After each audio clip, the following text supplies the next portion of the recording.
Hey there, welcome to Oh Happy Plants. Today we are getting into the world of pruning. A lot of folks are afraid of giving their plant a little haircut, and so today I'm going to do something drastic as heck, and I know that the plant is going to look even better because of it.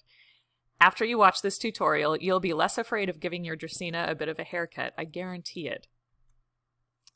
Alright, so you're here because you have a Dracaena that's overgrown. Maybe it's old and scruffy like the one I'm pruning today, or maybe it just grew so tall that it's either flopping over or it's way too tall for your space. And maybe the growth has thinned a little bit, or you have a crazy Dr. Seuss tree, and I'm looking at you, Dracaena marginata. You all know the Dr. Seuss looking thing with the little fluff of hair at the top that's going all crazy all over the place. We can fix that. Okay, first we're going to do a little anatomy refresher. It's really important to know how your plant grows because that will tell you where to cut. You want to look for the node, and in the picture on the left here, you can see the little stripes along the trunk, and that is where each leaf has attached to the trunk in the past. And every single time a leaf falls off, you'll see another little line on the stem, and that's another node. So each node has the potential to either grow a root or a leaf sprout. And so if you were to cut one of these, you could root up the top half and then the bottom half would sprout up. So the Dracaena we see in the store is actually a small branch from a much larger tree. When a grower wants to propagate a new plant, they cut a few branches from a parent plant and they put them in the soil, and then these branches will root up and send sprouts out the top. You can see where each of the trunks in the pot has sprouted. The marginata on the right, you can really clearly see that because of the tan trunk. It has the 3 sprouts out the top, and then in the bottom, it's just got roots in the pot, and that was just a little tiny branch from a big tree. Here's an example. These two plants are the same species, Dracaena marginata. The one on the right is the tree form, likely planted from a seed, and Lord knows how many years old. The one on the left was propagated from 3 stem cuttings, just stuck in a pot and allowed to re-sprout. And they do this in the Florida sunshine, or in California, these guys came from. And they just put them in a pot and put them under a shade cloth outside and just let them go. They water them probably daily down there, and they just let them go all summer, and then they turn into these gorgeous plants. So let's get started. This is a Dracaena mesangiana, aka mass cane, aka corn plant. He is really, really, really old. Like, this guy was overgrown 7 years ago. And it's been growing fine since then, but has never really looked great, and he's also experienced some wilt in his life. You can see the rippling along the edge of the leaves, and that kind of wilt shows up when a mass cane goes dry in the summer, and if it's bad enough, it never really goes away. So today I'm going to give him a massive haircut, and I'm also hoping this gives you the confidence to give your Dracaena a haircut when you need to. I'm going super extreme with this, but you definitely don't have to. Just trim as much as you need to. Alright, so you are going to need a pair of bypass pruners to cut through stems up to 3/4 inch across. And for larger cuts, if you really want to do a job on this, then you'll need a pair of loppers. It's the same sort of tool, just with a really longer handle for better leverage.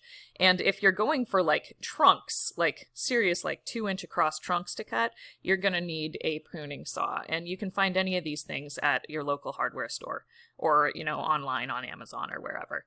And one thing that's really important, even if it's a thinner branch or any kind of stem, you never want to use scissors to cut stems because the angle of the blade is not meant for that sort of cut. The angle of the blade is meant to just kind of shear something off that's flat, like paper or a leaf. I use scissors to trim leaves all the time. But as far as stems go, you definitely want to use bypass pruners because it'll make a clean slice through it. It's kind of more like if you were using like a cutting board and a knife instead of scissors to cut something. Alright, so first you want to take a look at the structure of your plant. Think about what you're removing when you prune and what the plant is going to look like as new shoots grow in. And remember, the shoots are going to grow close to the top where you cut. They're not going to grow like all along the stem. And so pay attention to height. You probably want the shoots to come out at varying heights along the stems rather than clustered all at one height, and because that would make it kind of look Dr. Seuss-ish, Also, one consideration I had to make was to cut above the level my cat will be able to reach. She is 17 years old, so she can't jump anymore because her back legs are too weak, but she tries to eat every single plant she sees, like including dead leaves on the ground, and if she gets outside, she'll just stuff her face in whatever she sees first. So I definitely need to keep this above the height that she'll be able to get to. All right, so next you want to start chopping.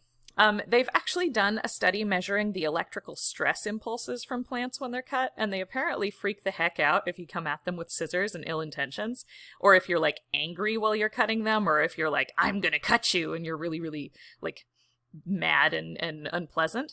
But if you're chill and nice, they're also chill. So basically, be nice to your plants and they'll like you more.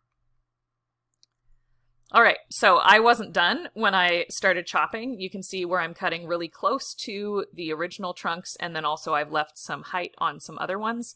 And the reason for that is just to vary the levels, the heights of the new sprouts. And this one I'm taking way back down to the stump. All right, so now I've got a big old stick in a pot. This is actually exactly what I meant to do, and don't worry, I've regrown many, many Dracaenas this way. The fabulous thing about these plants is they really want to live, and they're really good at it too. So I actually took the trimmed off parts of this, and I gave them to a friend of mine, and so now this big guy has many babies. And my friend was very excited to get them, like, to the point of dancing. So this guy is going to resprout outside, and this really depends on the season. When I bring home one of these big stumps, I only bring them home in like April or May, and then I chop them up and I leave them outside all summer. Because with this massive haircut, like, I don't want to keep a stick or a pot full of sticks, excuse me, in my house. You know, it just looks all funky. And like, if I'm trimming one branch, that's fine. I can do that any season. But when I take them back this far, I really want to keep them outside. And so that is for a couple of reasons. If I am going to dedicate this much time to a project, you know, it's going to look pretty bad for at least 6 months.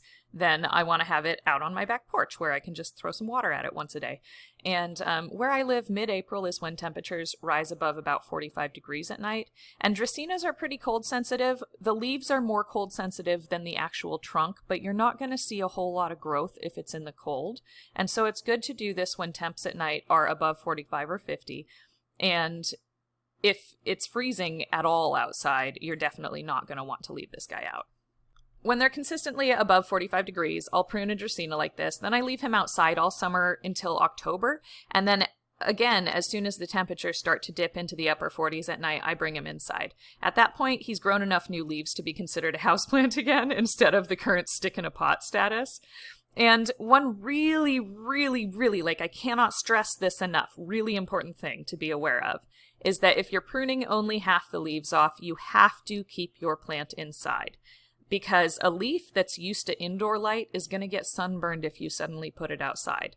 Leaves that sprout and grow outside are fine in the sun because they acclimate as the sprout unfolds. But if it's grown inside and then you suddenly transition it to outside, it's going to turn like this kind of a funky dead tan color, and just like it'll stress the plant really, really bad. And so because it stresses the plant, like, think about how we feel sick if we get a bad sunburn. It's the same sort of immune response, and plants do that too. So if you leave your plant out and let it sunburn before you cut it up, it's going to take a whole lot longer to sprout new growth. And I know this because I did it accidentally. I had a whole lot of really intense family stuff going on last summer when I sprouted the next guy I'll show you. And I thought I had killed him because he didn't send up any new shoots for about 4 months. And then finally, when I was like, okay, maybe I should give up on this guy, I saw the tiniest little hint of life. And I was thrilled. But still, I learned my lesson on that. If you bring a plant home, don't leave it in your backyard for a week before you cut it up. You got to do that right away. All right, so this is that mass cane that I let sunburn. And so on the left, you can see what it looked like right when I cut it. And it looked like that for 3 or 4 months. And then in August, I think, maybe September, it looked like this on the right with little cute sprouts. So he recovered, you know, and they'll be fine. But still, if you want to give your plant the best chance, and that means using the energy that's stored within the trunk for growing instead of for recovery from sunburn, then you definitely want to just cut it up as soon as you bring it home. And on another note, if you decide to sprout your plant outside, really make sure to water regularly and daily when it's over 80 degrees. And don't put the pot in a saucer unless you're absolutely sure it won't rain, because you don't want to rot the roots. One thing about indoor plants, you can have them in a pot that has no holes in the bottom. If you watched the repotting video and the pot setup video that I put together, then you're going to know that an indoor pot is great with no holes, because then it's extra protection for your furniture. But outside, you definitely need a pot with holes in the bottom, unless it's under cover, like on a covered porch or something, because you cannot predict when the rain is going to come, and you definitely don't want to drown your plant on accident. All right, now it's your turn. Do you have a Dracaena that needs a haircut? We want to see it. Post your before and after pictures and comments on this post, and be sure to follow up with photos of cute sprouts in a few months. We are all going to be so excited when your new little baby sprouts. Thanks again for checking out Oh Happy Plants, and to our members, you're freaking awesome. You allow us to plant a tree for each of you every month, and together we are going to reforest the world. Happy planting.